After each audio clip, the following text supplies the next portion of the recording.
Welcome to the Sad Crime Channel. Today's story took place in Swanley, United Kingdom, in 1996 and was exceptionally senseless. A young man, who had his whole life ahead of him, was unfortunate enough to cross paths with someone who couldn't control himself, and a foolish argument on the road led to tragedy. In 1996, Stephen Cameron was 21 years old and worked as an electrician. According to his mother Tony, he was a carefree, always smiling young man who loved to joke around and play pranks on others.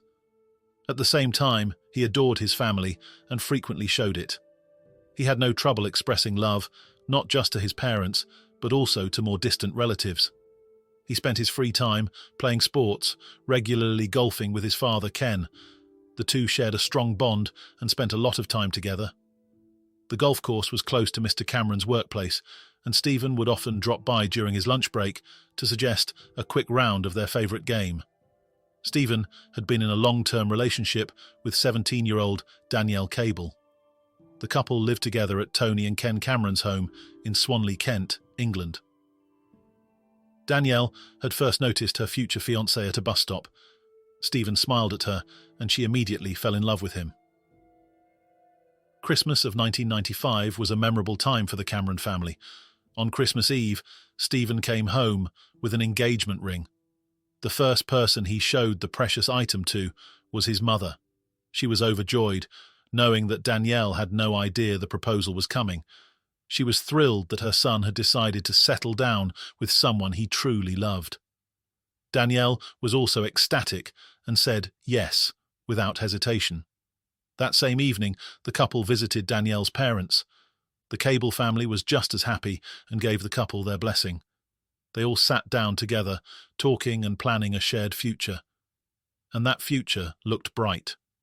Stephen was about to start his own electrical services company with his cousin. This new venture would involve moving to nearby Chislehurst, on the outskirts of London. Stephen already had his eye on a rental house where he planned to live with Danielle and his best friend Darren. He hoped that working for the wealthy residents of London would eventually allow him to buy his own property and start a family. It was Sunday, May 19th, 1996. Stephen and Danielle got up rather late. The previous evening, Stephen had stayed out late at a party where he drank quite a bit of alcohol. At one point, a few giggling girls, Ken and Tony's granddaughters, who were staying with their grandparents, ran into the bedroom. Stephen had promised them that they would be bridesmaids at the upcoming wedding. He described in detail the outfits they would wear for the special occasion, and the room was filled with laughter and excitement. After a quick breakfast, Stephen suggested a trip to London. He wanted to do some shopping for himself and a group of friends with whom he planned to watch the evening football match. However, he couldn't drive because he still didn't feel sober enough after the night out at the club. So, he asked his fiancée to take the wheel. At first, Danielle wasn't too thrilled. She had only recently passed her driving test and didn't yet feel confident. Additionally, she had never driven on a motorway before and was worried that she lacked the necessary skills. However, Stephen reassured her that she would manage just fine. To get to the capital, they needed to take a slip road that connected to the M25 motorway. Stephen sat in the passenger seat, talking on the phone with his friend Darren, trying to finalise plans for moving into their shared house. Danielle, though a bit tense, was doing quite well. At one point, however, she made a small mistake. She switched lanes too quickly, cutting off a green Land Rover Discovery. When they stopped at the traffic lights leading onto the motorway, Danielle saw the green vehicle pull up right in front of them, blocking their path. An angry driver jumped out of the car, shouting and gesturing aggressively at Danielle. He seemed to have completely lost control of himself. The terrified 17-year-old sat frozen in fear. Seeing what was happening, Stephen decided to step in. He got out of the car and approached the still yelling driver. He had never seen this man before and couldn't understand how such an innocent driving mistake could trigger such a violent reaction. He wanted to defuse the situation. "There's no need to be upset," he calmly reassured him. However, the situation escalated. Soon the two men began pushing each other. Terrified, Danielle tried to flag down passing cars for help, but no one paid attention. Eventually, Stephen managed to knock the man to the ground. "Get in the car," he instructed his fiancée. but the driver of the Land Rover wasn't ready to give up. He ran back to his vehicle and grabbed a knife. Then he charged at Stephen again, stabbing him twice. The blows struck his heart and liver. Stephen doubled over and collapsed to the ground. Realizing that the attacker was about to flee, he shouted to Danielle, "The license plate! Write down the license plate!" And then he lost consciousness. The terrified woman grabbed her phone and called Ken. He arrived at the scene within minutes, as did the ambulance. Everyone knew Stephen was in critical condition. Even the doctors at the nearby hospital couldn't save him, despite performing a complex surgery. The devastated family couldn't believe it. Just that same morning, he had been joking around carelessly, talking about the wedding. A few hours later, he was gone. The road rage incident, which should never have escalated to such a level, horrified the British public.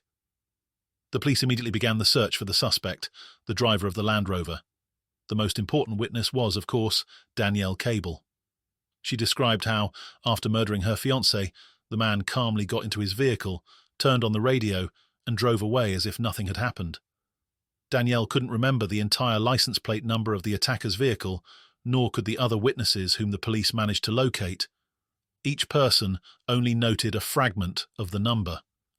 To make matters worse, there was also disagreement among the witnesses about the colour of the perpetrator's car.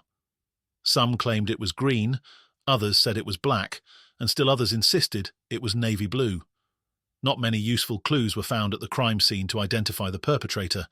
There was a surveillance camera nearby, but unfortunately it wasn't working on that fateful day, May 19th. The officers were left with only a fragment of the license plate number, which resulted in over 18,000 suspected vehicles registered throughout the UK. The investigators decided to change their approach. They looked into the local criminal environment and soon stumbled upon a promising lead. It turned out that nearly next door to the Camerons lived a man named Kenneth Noye, a well-known thief across England, who also had a record for stabbing an undercover police officer. Additionally, he owned 2 Land Rovers. Kenneth Noye was born in Bexley Heath, which was then part of Kent. His father was a postmaster and his mother ran a dog racing track.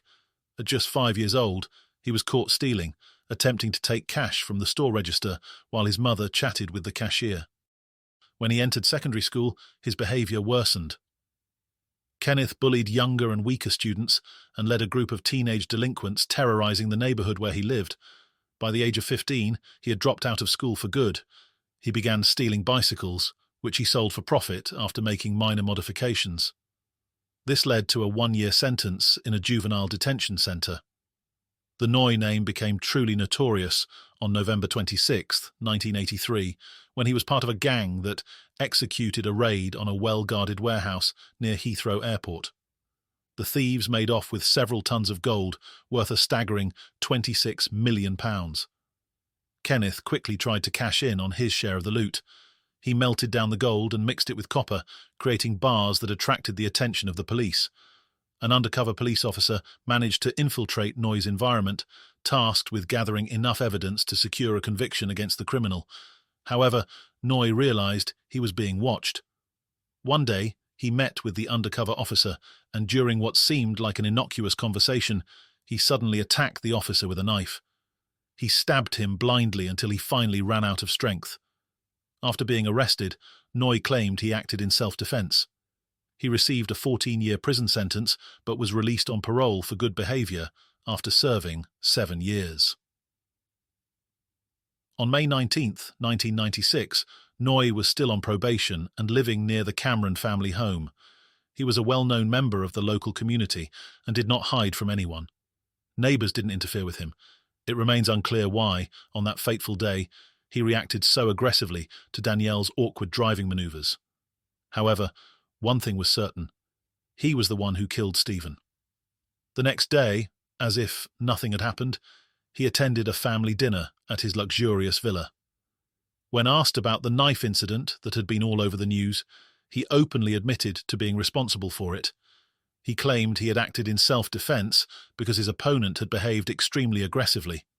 He was convinced that he would get away with it, as the victims would not dare report him to the police. Noye didn't lose his good mood even after watching the news, which reported Stephen's death and the initiation of an investigation. He enjoyed dessert and later went out to a pub, However, the next day, he decided to take action. With the help of an old acquaintance, a gangster known as Goldfinger, he hired a helicopter and fled the country. He briefly stopped at his vast estate in France before finally settling in Spain. The Kent police made every effort to track down the murderer of the innocent man. Finally, their hard work paid off, and Kenneth Noye was located in Atlantera, in southern Spain. To ensure that they arrested the right person, a positive identification was necessary. Danielle Cable was brought to the scene for this purpose. She was able to confirm the identity of the assailant who had killed her fiancé 2 years earlier by observing him while he was eating at a restaurant. During the trial, the defendant claimed that he generally had no tendencies toward aggression and that on that fateful May 19th he had acted in self-defense. He explained his subsequent flight from the country as a fear of being implicated in a crime he did not commit. On April 14, 2000, the jury found Noye guilty by a vote of 11-1. The judge sentenced him to life in prison with the possibility of parole after 16 years. Breaking news has just come into us in the last few moments regarding Kenneth Noye, a former gangster who was convicted of murder. He has been released from prison, according to the Ministry of Justice. He had served nearly 20 years for killing Stephen Cameron, who was 21 at the time, on an M25 slit road near Swanley in Kent, which was back in 1996. The murder took place in front of Mr. Cameron's 17-year-old fiancée. Mr. Noye was on licence from a previous prison term at the time of the attack. In May 2019, the parole board announced that 72-year-old Kenneth Noye no longer posed a threat to society. On June 6th of that year, he was released after spending 20 years in prison. In an interview with the press, he assured that Danielle Cable had no reason to fear him. "I truly regret her loss. At the same time, I am glad she has managed to move on with her life," he said. Danielle is married with a daughter of her own and lives under an assumed identity due to fear of a revenge attack, only being able to see her parents twice a year. Detective Superintendent Nick Biddis, who led the investigation to track down Noye, stated, "It turned out that Danielle's mum was not far wrong when she said, 'If my daughter gets involved, she's going to have her life ruined.' That's what's happened. She's still in witness protection." When asked if Danielle would be living in fear for the rest of her life, he responded, "Yes. Whether it's real, I don't know, but Kenneth Noye is a man who has got his tentacles everywhere. She was very brave in what she did.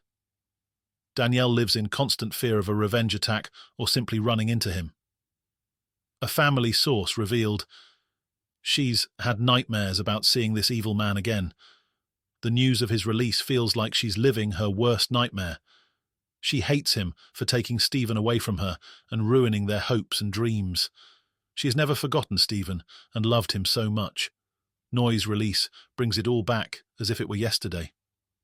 Stephen's dad, Ken Cameron, remarked that Noye should leave only in a wooden box. "I think if you take a life, you should serve life. You know? That's the way I look at it anyway. You know, he took my daughter's boyfriend away and killed him. He should stay behind bars, mate, honestly. And I mean that, bottom of my heart. He should stay behind bars.